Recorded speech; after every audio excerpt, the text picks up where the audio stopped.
अस्सलाम वालेकुम दोस्तों, मैं हूं तनवीर अहमद। इस वीडियो में हम समझेंगे कि जो कंसल्टेंट इंजीनियर होता है उसकी जॉब रेस्पॉन्सिबिलिटीज़ क्या होती है, उसके बारे में हम बेसिक मालूमात समझेंगे, क्योंकि कुछ दोस्तों ने ये सवाल भी किया था और रिपीटली उसके बारे में पूछ रहे थे। तो आइए वीडियो को शुरू करते हैं।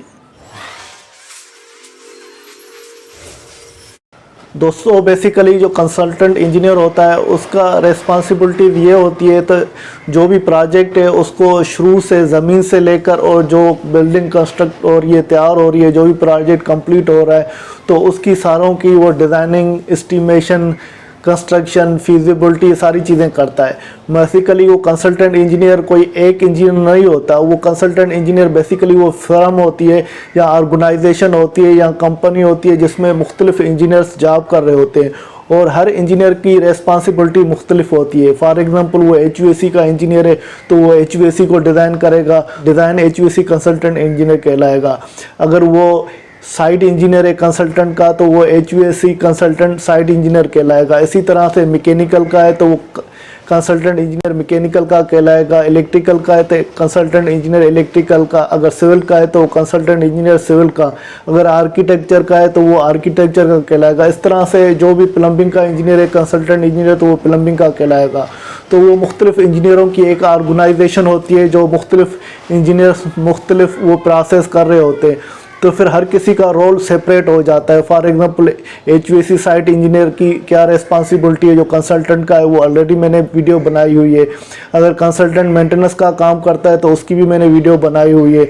अगर डिज़ाइन इंजीनियर HVAC की क्या रेस्पॉन्सिबिलिटीज़ है उसकी भी मैंने वीडियो बनाई हुई है। तो इस तरह से हर फील्ड के जो कंसल्टेंट इंजीनियर होते हैं उनकी मुख्तलिफ रेस्पॉन्सिबिलिटीज़ होती है। तो अभी हम एक वेबसाइट को खोलते हैं जो पाकिस्तान की एक मशहूर कंसल्टेंट ऑर्गेनाइजेशन है और उस ऑर्गेनाइजेशन के देखते हैं तो वो कौन कौन सी जॉब या रेस्पॉन्सिबिलिटीज़ करती हैं या वो कौन सी फील्ड के काम करती है, जैसे हमें आइडिया हो तो कंसल्टेंट इंजीनियर कौन से काम करते हैं। मैं वेबसाइट खोलता हूँ और उसके बारे में आपको डिटेल बताता हूँ। दोस्तों, यहाँ पर मैं गूगल की वेबसाइट पे लिखता हूँ www.nespark.com.pk। ये नेस्पार्क पाकिस्तान की एक बड़ी कंसल्टेंट ऑर्गेनाइजेशन है जो डिज़ाइनिंग करती है। मुख्तलिफ बिल्डिंग के प्रोजेक्ट होते हैं जो मुख्तलिफ सेक्टर्स में काम करती है। वो ब्रिजेस पुलिस के होंगे, बिल्डिंग के होंगे, मुख्तलिफ होंगे। इसकी जो हम देखते हैं तो वो सेक्टर्स मुख्तलिफ हैं, डिवीजन्स हैं, उसमें ओवरसीज़ हैं, प्रोजेक्ट्स उसने कौन कौन से किए हैं, करियर अपॉर्चुनिटी, रिसोर्सेज और उसके अबाउट उसके बारे में बताए, कौन से लोग हैं उसके, और बोर्ड ऑफ डायरेक्टर पे ये ऑर्गेनाइजेशन डिपेंड करती है या उस पर मुश्तमिल है। नेस्पार्क लिमिटेड पाकिस्तान एक पाकिस्तान की कंसल्टेंट ऑर्गेनाइजेशन है जो 1973 में इसका बुनियाद रखा गया, जो गवर्नमेंट ऑफ पाकिस्तान ने एक प्राइवेट कंपनी बनाई, जिसका मकसद ये है कि जो बाहर के इंजीनियर्स पाकिस्तान में आते थे और पाकिस्तान की फाइनेंशियल को लॉस होता था और हमारे लोग भी ट्रेंड नहीं थे, तो इस ऑर्गेनाइजेशन बनाने का मकसद ये था कि जो पाकिस्तान में जो इंजीनियर्स हैं उनको ये टेक्निकलिटी या स्पेशलिटीज़ दी जाएं और वो पाकिस्तान की खिदमत कर सके और इंजीनियरिंग फील्ड में वो आगे आएँ, जैसे बाहर से इंजीनियर मंगाने भी नहीं पड़े और पाकिस्तान की इकानमी में भी इम्प्रूवमेंट आए, पाकिस्तान की इकानमी बेहतर हो और हमारे इंजीनियर्स भी उसमें एक्सपीरियंस हासिल करें। तो ये ऑर्गेनाइजेशन 1973 में बनी जो गवर्नमेंट ऑफ पाकिस्तान ने बनाई। और इस कंपनी जो नेस्पार्क के जो आजकल जो उसकी टोटल जो स्ट्रेंथ है लोगों की वो 4500 के तकरीबन लोग इसके एम्प्लॉइज़ हैं जो इस ऑर्गेनाइजेशन में। तो ये जो पाकिस्तान की जो कंसल्टेंट नेस्पार्क ऑर्गेनाइजेशन है तो इसकी ऑफिसेज जो है मुख्तलिफ शहरों में, पाकिस्तान में भी हो और एब्राड में भी है। इसकी वेबसाइट को आप विज़िट कर लीजिएगा, इसमें काफ़ी इंफॉर्मेशन आपको मिलेगी। और जो नेस्पार्क ने 2021 और 22 में जो टर्न आउट जो काम किया है वो 7.59 बिलियन का काम किया। ये बहुत बड़ा एक अचीवमेंट है। और उस नेस्पार्क की जो कम्युलेटिव कास्ट प्रोजेक्ट की है जो नेस्पार्क ने अभी तक की है वो 303 बिलियन US तक ये अमाउंट का काम किया हुआ है। तो इसमें मैं बेसिकली जो कंसल्टेंट इंजीनियर है तो उसकी कौन सी रेस्पॉन्सिबिलिटीज़ हैं वो मैं आपको दिखाना चाह रहा हूँ इसमें। दोस्तों, यहाँ पर देखें कि नेस्पार्क की जो सर्विसेज है एज अ कंसल्टेंट इंजीनियर या ऑर्गेनाइजेशन वो कौन कौन सी सर्विसेज को करती है। उसमें ये जो 1 2 3 4 5 6 2 4 5 6 ये 6 जो स्पेशलिटीज़ है वो करती है। एक करती है प्री फिजिबिलिटी और फिजिबिलिटी स्टडीज़, जो भी आपको प्रोजेक्ट शुरू करना है या उसकी बुनियाद रखना है तो उसके लिए पहले स्टडी की जाती है। वो जो प्रोजेक्ट आप वहाँ पर लगाने जा रहे हैं वो सही वहाँ पर बनेगा या नहीं बनेगा, उसकी सॉइलिंग वगैरह ज़मीन की जाती है, कुछ टेस्ट की जाते हैं, कुछ एक्सपेरिमेंट की जाती है और उसकी रिपोर्ट बनती है। तो एनवायरनमेंट को देखा जाता है, फाइनेंशियली इम्पैक्ट को देखा जाता है, मटेरियल हैंडलिंग को देखा जाता है, काफ़ी चीज़ों को स्टडी रिव्यू किया जाता है, फिजिबिलिटी उसकी देखी जाती है, वाकई जो ये प्रोजेक्ट हम यहाँ पर बनाने जा रहे हैं वो फिजिबल है या नहीं है। तो उसकी सारी जो स्टडी होती है, रिपोर्टें बनती हैं, टेस्टिंग बनती हैं या जो भी इंफॉर्मेशन है, तो वो भी सारा काम जो ये कंसल्टेंट इंजीनियर नेस्पाक करती है। उसके अलावा दूसरा है सर्वे एंड ग्राउंड इन्वेस्टिगेशन।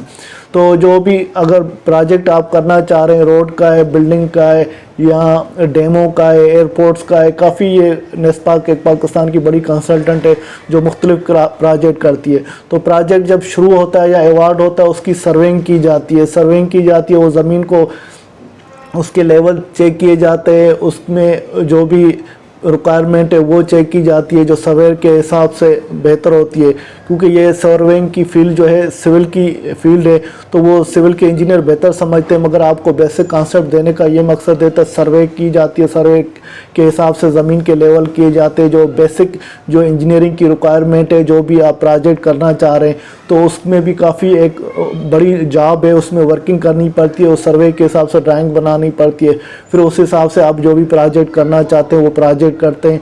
तो उसकी एक सर्वे की रिपोर्ट बनती है, सारी ड्राइंगें बनती है और सारा ये चीज़ डिसाइड होती है, फिर उसके बाद जो भी प्रोजेक्ट है वो इम्प्लीमेंट होता है।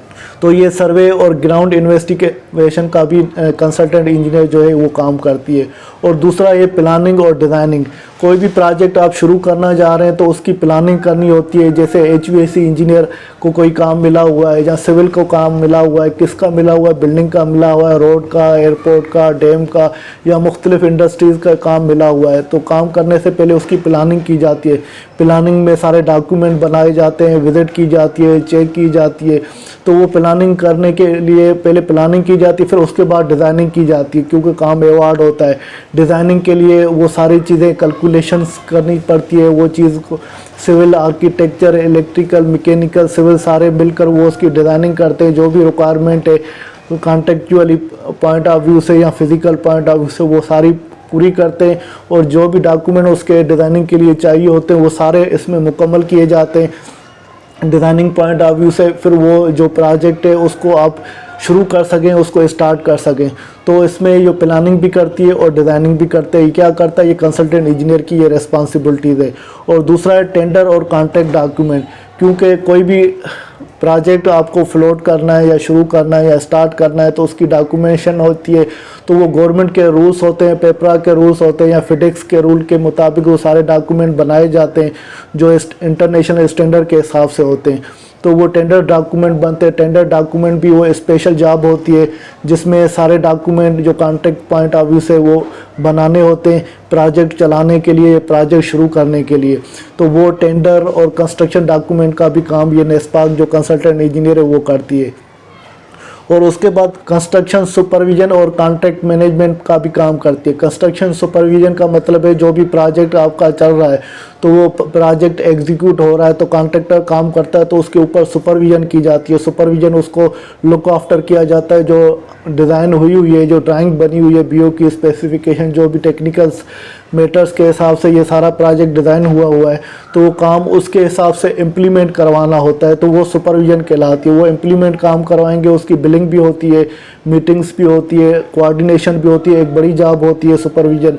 तो सुपरविजन भी करती है और कॉन्ट्रेक्चुअली मैनेज किस तरह से करना है, डॉक्यूमेंटेशन होती है, यहाँ मुख्तलिफ उसके रिक्वायरमेंट होती है, उसको फुलफिल किया जाता है। ये सारे काम जो नेस्पाक कंसल्ट इंजीनियर परफॉर्म करती है।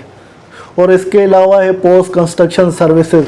कोई भी प्रोजेक्ट आपका चल रहा है और चलने के बाद वो ख़त्म हो जाता है, हैंडिंग टेकिंग ओवर हो जाती है या टेस्टिंग कमीशनिंग के बाद हैंड ओवर हो जाता है क्लाइंट को, उसके बाद भी कोई मैटर्स आते हैं, प्रॉब्लम आते हैं तो वो जो कंसल्टेंट इंजीनियर है उसको लुक आफ्टर करता है, उसको कोऑर्डिनेट करता है। वो सर्विसेज जो अपनी है वो क्लाइंट को प्रोवाइड करता है। जैसे प्रोजेक्ट ख़त्म होने के बाद भी जो सर्विस उसको चाहिए होती है कंसल्टेंट के हिसाब से वो ये कंसल्टेंट इंजीनियर प्रोवाइड करता है।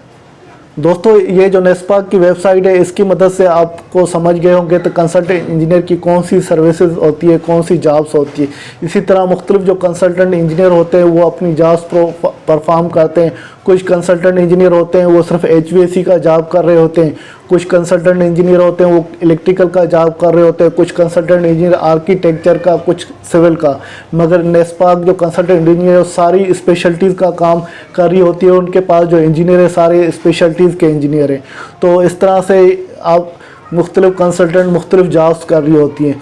मगर अगर आप बोलें तो कंसल्टेंट इंजीनियर क्या कर रहा है, कंसल्टेंट इंजीनियर कोई एक इंजीनियर नहीं होता, ये ग्रुप ऑफ इंजीनियर्स होता है, ये ऑर्गेनाइजेशन होती है कंसल्टेंट इंजीनियर की, जो मुख्तलिफ स्पेशलिटीज़ के लोग वो अपनी जॉब को परफॉर्म करते हैं। दोस्तों उम्मीद है कि मेरी वीडियो से आपको कुछ फ़ायदा हो गया होगा और कुछ बेसिक मालूमात आपने हासिल की होगी। इसके साथ तनवीर अहमद को इजाज़त दीजिए, अगली वीडियो तक अल्लाह हाफिज़।